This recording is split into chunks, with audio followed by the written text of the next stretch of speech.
What we have here, guys, is we have a random sample of 250 is selected from a population having a mean of 30 and a standard deviation of 5. Okay, so where's this example 2? There we go. Okay, so the mu value, mu is always the population mean is 30, standard deviation of 5. Okay, and then we're going, okay, we have to find out, find the probability that the sample mean is greater than 30.5. The key to this question, we know that we're going to be doing we're going to be using the delta x equals your standard deviation divided by root n. The reason for this is we're taking a mean of the means. Okay. So what happens is you have any distribution, whether it's normal or whether it's skewed. Okay.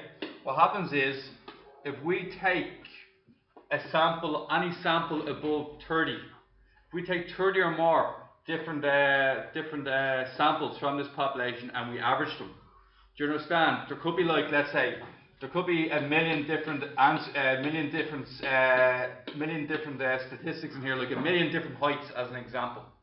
There's a million different heights here. I come along and I keep taking samples of 40 people. I average every 40 people I pick, I average them, and I keep doing this over and over and over again. And then what will happen when I plot the new results out?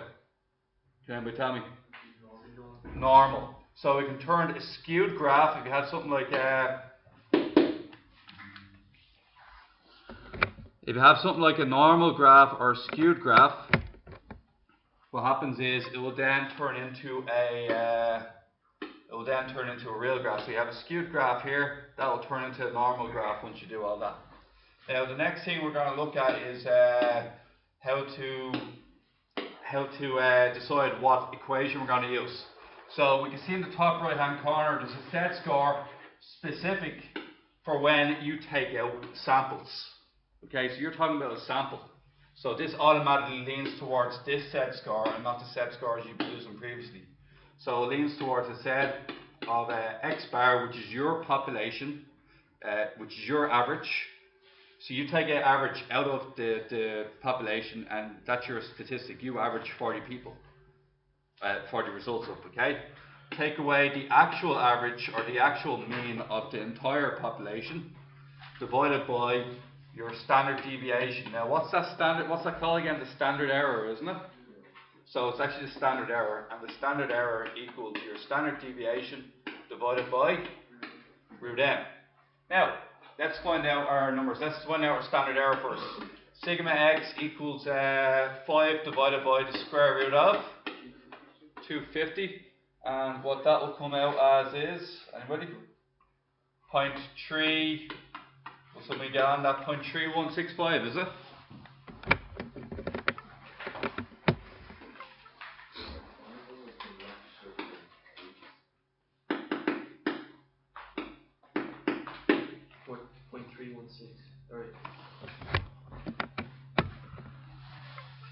What's it, 0.3165?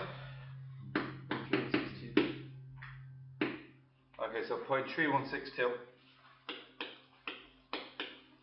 Now, once you do that, we're going to put it into the set score formula. Now, we want to find out the probability that it's greater than 30.5. So, what we want to find out is P of x greater than or equal to 30.5. Okay? So, we find out the set score for this, which is going to be a mean of, what is our mean? Does it say what our mean is? Oh, 30.5, because that's what we're looking to find the set score of. Minus 30 all over 0.3162. And what you get? Set score of 1.581. So, what we're in effect trying to find out is we're trying to find out the probability of a set score bigger than 1.581. That is to the right of the middle of the distribution. It's around here somewhere. And we want to find this area here, shaded in blue. Remember that our tables only give us from the start to the set score. So we're going to reverse that around. We're going to say 1 minus P of Z less than 1.581. And then when we do that, we're going to get 1 minus 0.9429. And our result is going to be 0.00571. Okay, so what this means is that the population of the mean, so this little blue region here, the population of the mean, the probability that the mean is greater than 3.5 is 0.0571. Is that alright? Any question on that one? Okay, so that's an easy enough one to start off with. Once you're done with that, what I'm going to do next is this is just talking to you about the central limit theorem. Remember the central limit theorem? Okay, when you have any distribution, and you're talking maybe tens of thousands of I don't know, ages as an example. There's 10,000 people in my distribution, okay, and it's all about their ages. And we obviously took the age of older people rather than younger people because it starts here, ends here, and we can see that the largest part of the hump is towards the end, not in the middle. So it's a skewed graph, isn't it? Yeah. Anybody tell me, is it positively skewed or negatively skewed? Negatively skewed because the tail is to the left, while the positive skew would be to the right. Now, what we're saying is that if we take a sample size, so if I keep taking out 30 people at a time, if I take out any number, if I take out 40 people, let's say 40 people at a time, out of my 10,000 people, I'm gonna get 40 people over and over and over again. I'm gonna do this hundreds of times maybe, okay? And I'll keep averaging a random set of 40 people each time. What happens when I draw out the new distribution? Normal. Compared to the skewed graph that came before, okay? Now, next thing to remember is that the mean of the distribution will be the same as the population mean. What does that mean? If the mean is located here for the original, the mean of your symmetrical graph will also have the same mean. Not so that's the same mode, not the same mean, not the same mode. Excuse me. Sorry, what I just drew there was false. It's not the same. It's not. The top part is the mode. The mean is different. Okay, so just the same mean. Okay, so they don't have to have the same mode. Excuse me. Okay. The standard deviation of the sampling distribution is given by sigma over root n. This is called standard error of the mean. It relates directly to what size your sample is because it's your standard deviation over the square root of n. As n increases, what happens to your standard error? Decreases. It gets smaller. So the bigger your sample, the more accurate you're going to be. Okay? So if the underlying population is normal, the sampling distribution of the mean will always have to be a normal distribution, even if the sample size is small. So there is one exception, lads. Under what circumstances can you take a sample of less than 30? When you're taking it from an already symmetrical distribution. If you're taking it from a skewed graph, you better believe it has to be over 30. Okay? But if it's already symmetrical, you can afford to have a sample, you can afford to take a sample smaller than 30 if it's already symmetrical. Is that right? Now we're going to move on. And what we're going to do is this one here. Wait. Straight to sample number 5. Fair enough. Okay. So, number 5. A company installs new machines for packing peanuts. A company claims that the machines fill packets with a mean mass of 500 grams and a standard deviation of 18 grams. To test the company's claim, several samples. Now, this is the giveaway. You're taking samples of 40 over and over and over again. That's the giveaway for your. So the minute you read that language,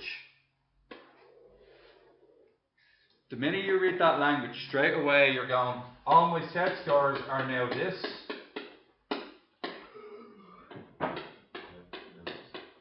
Or, technically speaking, that's x minus mu all over sigma x. Yeah? Standard error. You know you're taking a mean, you know you have a sample. What's mean bar? Mean bar is nothing, sorry, that's just end up there. It's just the population unit, my bad. Now, describe the sample distribution of X and explain your answer referring to the theorem you've used, okay? So the sample distribution of X is approximately normal. Does it say that? Company claims the machines fill package with a mean mass of 500 grams. So you're talking about a mean of 500 grams and a standard deviation of 18 grams. So if it's a normal distribution, the mean is dead center and the standard distribution goes either side.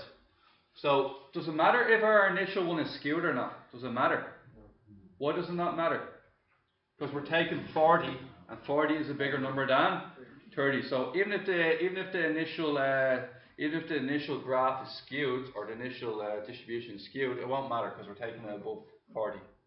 Okay, so we're basically just saying, so we're just using the sample distribution of our means is going to be normal because the sample we're taking is sufficiently large, okay, to apply the central limit theorem.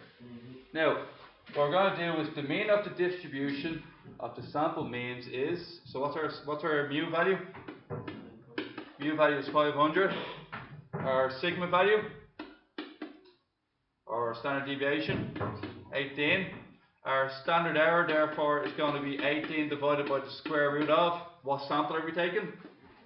40, which is going to be, that standard deviation is going to be 2.85.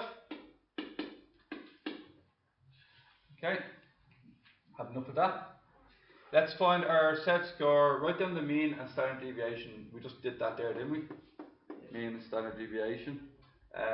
Write down the standard deviation of the distribution of X. So see that language there? Standard deviation of the distribution of our means. That's the standard error, isn't it? Yeah, sure. No, because write down the mean and standard distribution of X, okay? Remember what the theorem says. Your mean remains unchanged. That's one of the terms of the central limit theorem. When you take the means, when you get all the means of your size 40 samples and you redraw it as a normal distribution, your mean is unchanged. It was in the yellow box there.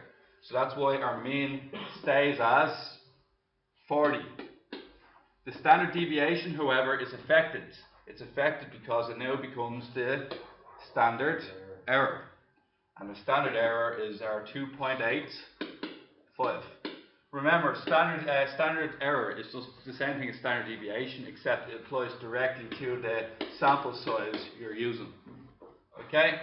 Draw a rough sketch of the sampling distribution. Well, we use the same graph I already have done here. It's going to be normal. It's going to have a mean of 500, and it's going to be, if we go back minus 1 standard deviation or plus 1 standard deviation, how much are we going to have? Take away, no. Take away your 2.85, so you're going to have 497.15, and the other side is going to be 502.85, and you can do that for 2 standard deviations if you want as well. Now, part 4, find the probability that the mean of the distribution is less than 496. We want to find out the P of Z less than 496. What number are we roughly talking about here? We're talking a number less than 50%, aren't we? Because it was 500, exactly 50% is to the left and exactly 50% is to the right. But it's a number less than 500, so we know we need an answer less than 50. That's the only thing we know, really. Okay? It's outside the first district. It's outside the first what's it called? Standard deviation. And what's in between the first 2 standard deviations again? 67%, right? And that's 33%, 33.5 to the left and 33.5 to the right. So we're only talking about 16.5% left to the left. Sorry? Oh, 34, 68%, sorry. So it's 34 here, 34 here. So we're talking that there's 16% unaccounted for over this side here. So we're talking our answer should be somewhere under 16%. Okay, let's find out for sure. What's the set score for 496? 496 take away all over our standard error of 2.85 results in a set score of minus 0.1405. Any questions on that? Happy enough? Okay, so results in a standard error of that much. So then what we're going to do next is we're going to once we have our 1.045, we have to check out what exactly we need to do with this. We just need to check the set score straight out of the tables, really. Oh yeah. So at the moment we have a set score of minus 1.405, and we want to find this here. Problem is with our tables is it doesn't read below halfway, doesn't it? No? Our tables only read above halfway. The smallest value I can get on my tables is this red region here. So what we have to do with this is we have to use symmetry. So this blue region here is the same size as this red region here of a set score bigger than 1.405. So we want to get the P of Z bigger than 1.405. Unfortunately for us, our tables will only read what's underneath that all the way back to the very end. So it's going to be 100 to take away the green region, or 1 minus the green region. What's 1 minus the green region, anybody? P of Z less than 1.045. And then put that in, check your tables to see what it is. It's going to be 0.9265. Take them away, and you have 0.0735. Is that right? Any questions? Are you comfortable enough doing that in the test? Yeah, I'm quite sure, yeah. Okay, keep going. Now, what we have here is a certain type of tennis ball is known to have a height of a bounce which is normally distributed with a standard deviation of 2 centimeters.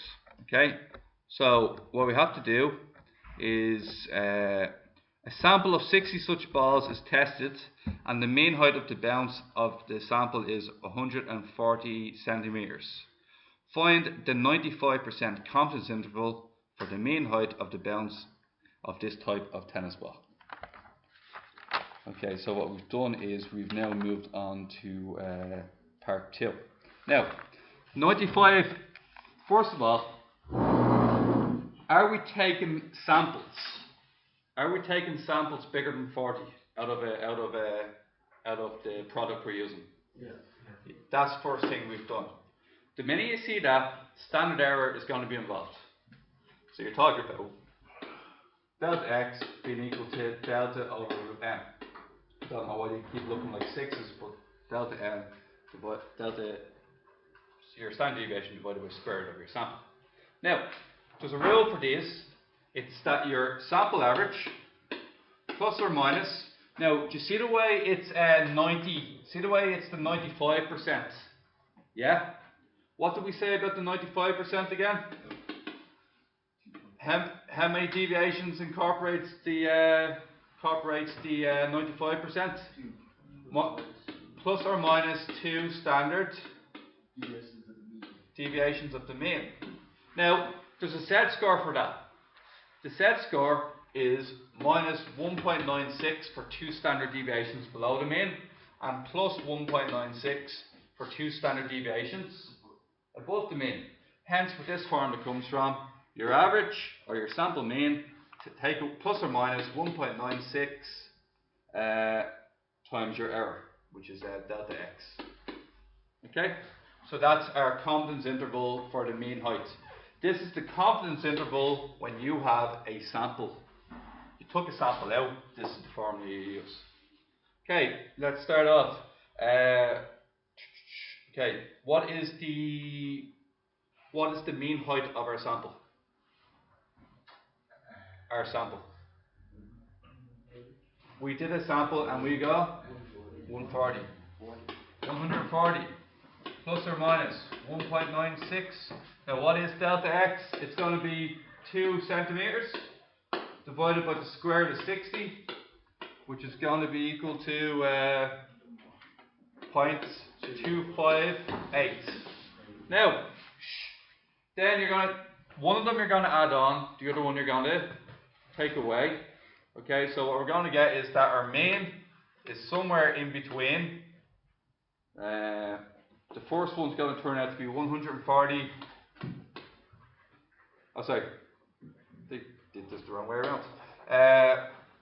That's going to be, just double check this with me, 139.494. It's smaller than the mean. It's smaller than. What does this actually mean? Can anybody tell me what does this actually mean? 95% of the results lie within that. Yeah. If I repeat this procedure another 100 times, now this is what I really need you to get. So if I repeat this procedure 100 times, what procedure are you talking about? I'm talking about the procedure of testing 60 of these tennis balls. If I do this 100 times, 95 times out of 100, the mean I calculate will be in this region here 95% of the time.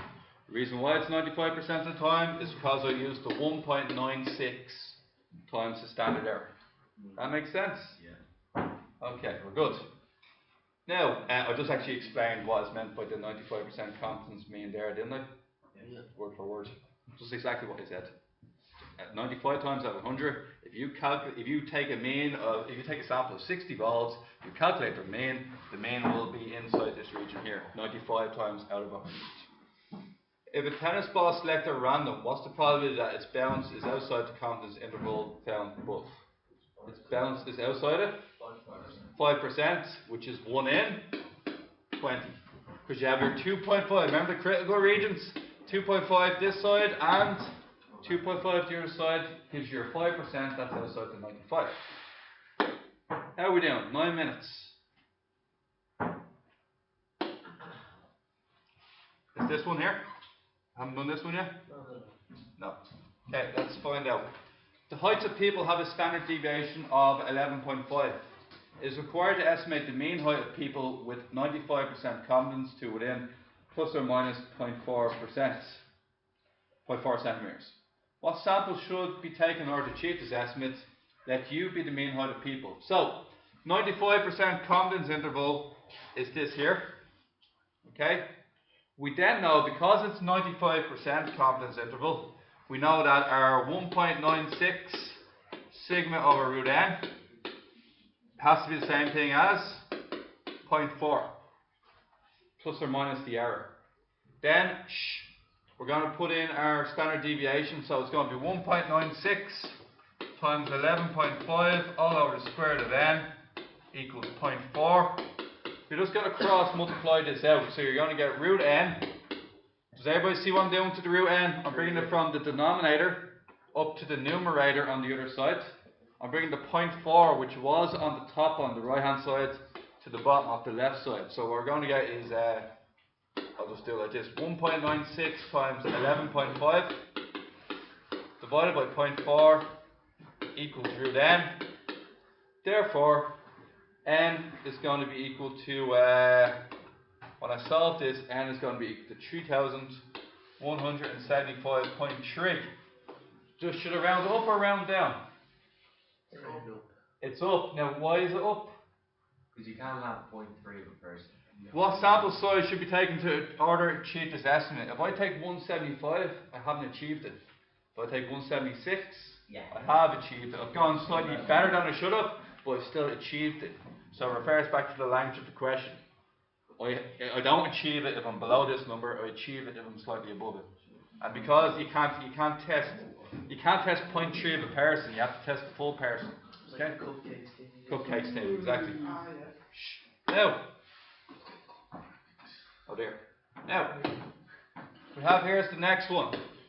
A random sample of 250 cars were surveyed passing through a certain junction, and 36 were determined to have K registrations. That's this. Okay.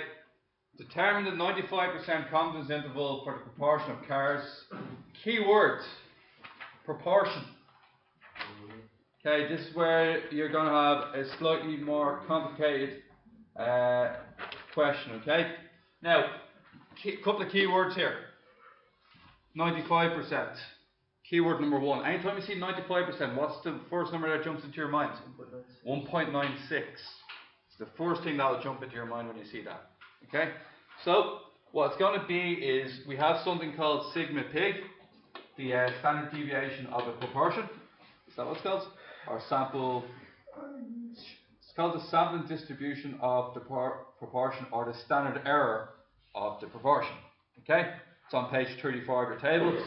Equals to p, square root of p into 1 minus p all over n. Now, how do we know how to even use, why are we even using this when compared to the other question? That's what we're trying to really get into our heads regarding your leaving certs. Okay? You took 250 Charis, you surveyed them. It's usually a survey that results in this type of question. And 36 of them were found to have K registrations. Therefore, you have what we call a sample proportion. You know a statistic. Your statistic is 36 out of 250 people have the K registration, which is 0.144. Okay? What sample?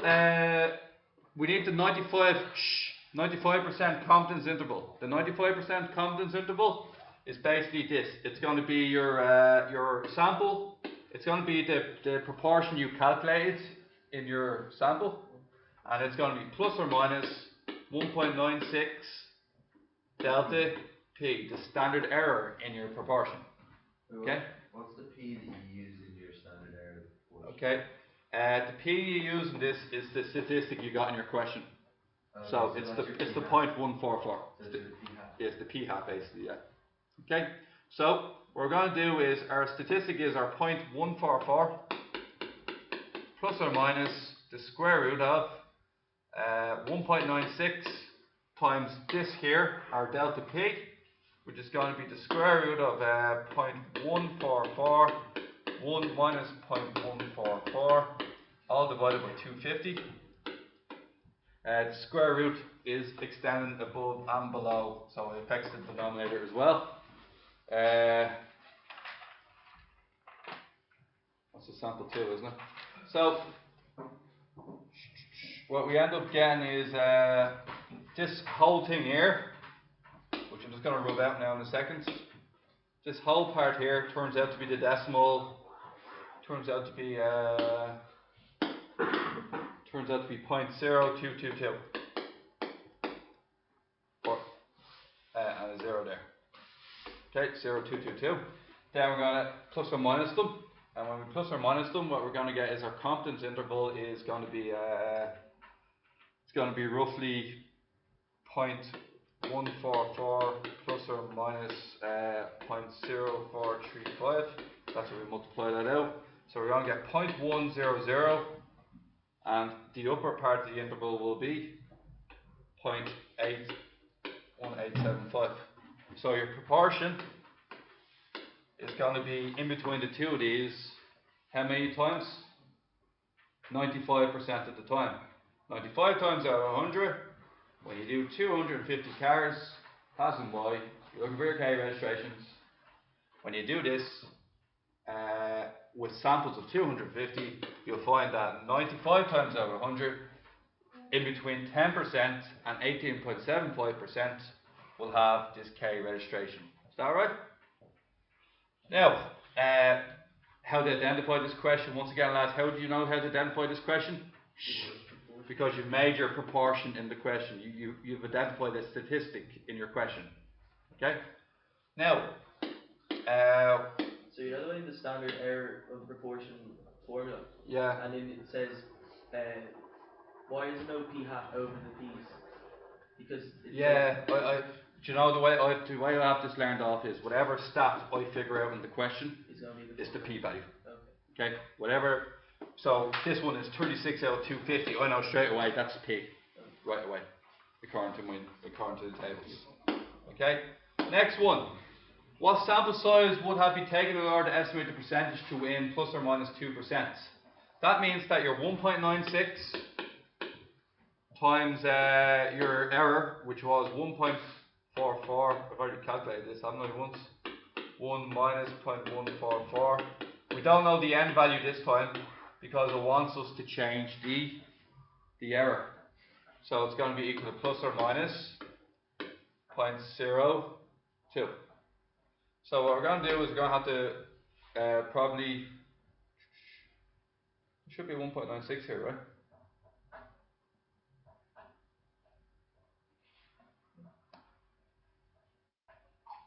Is that right?